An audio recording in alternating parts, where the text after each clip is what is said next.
Texas, America का वो राज्य जो अपनी लोन स्टार पहचान के लिए जाना जाता है, लेकिन 2026 के चुनावी मौसम में यहाँ की सड़कों पर लगे एक बिलबोर्ड ने एक ऐसी बहस छेड़ दी जिसने अमेरिकन ड्रीम की बुनियाद को हिलाकर रख दिया।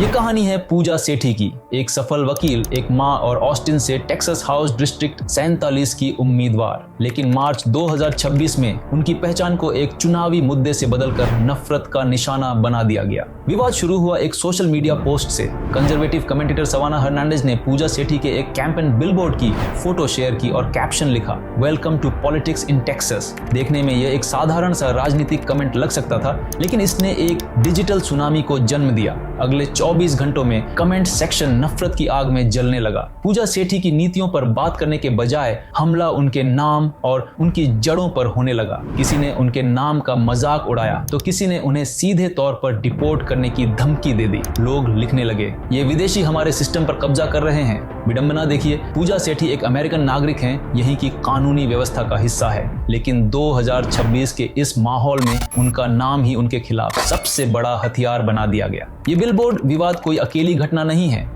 अगर हम डॉट्स को जोड़ें तो एक बड़ा पैटर्न नजर आता है। डेंटन की झील में छठ पूजा का विरोध, फ्रिस्को और डलास में हाउसिंग फ्रॉड के झूठे आरोप, और अब पूजा सेठी के नाम पर ये भद्दे कमेंट्स। ये सब इशारा करते हैं उस एंटी इंडियन सेंटिमेंट की तरफ जो 2026 के टेक्सास में तेजी से फैल रहा है। जैसे जैसे भारतीय समुदाय आर्थिक और राजनीतिक रूप से ताकतवर हो रहा है, वहाँ के कुछ वर्गों में एक गहरी असुरक्षा, इनसिक्योरिटी घर कर रही है। लेकिन पूजा सेठी ने चुप रहना नहीं चुना। उन्होंने पलटकर जवाब दिया, मेरा नाम मेरी कहानी है, मेरा अपमान नहीं। पूजा की इस लड़ाई ने टेक्सास के भारतीय समुदाय को एकजुट कर दिया। नतीजा, मार्च 2026 के डेमोक्रेटिक प्राइमरी में पूजा सेठी ने एक ऐतिहासिक जीत दर्ज की। ये जीत उन लोगों के मुंह पर तमाचा थी जो यह सोचते थे कि नफरत फैलाकर किसी को डराया जा सकता है। पूजा सेठी का बिलबोर्ड विवाद हमें एक बहुत जरूरी सबक सिखाता है। राजनीति में विरोध होना सामान्य है, लेकिन जब विरोध नीति से हटकर नाम और नस्ल पर आ जाए तो समझ लेना चाहिए कि समाज किस दिशा में जा रहा है। अगर आप विस्तार से जानना चाहते हैं कि कैसे एक छोटी सी इंडियन अमेरिकन बच्ची ने फ्रिस्को की एक मीटिंग में हेटर्स की बोलती बंद कर दी और उन्हें करारा जवाब दिया, तो स्क्रीन पर दिख रहे इस वीडियो को जरूर देखें।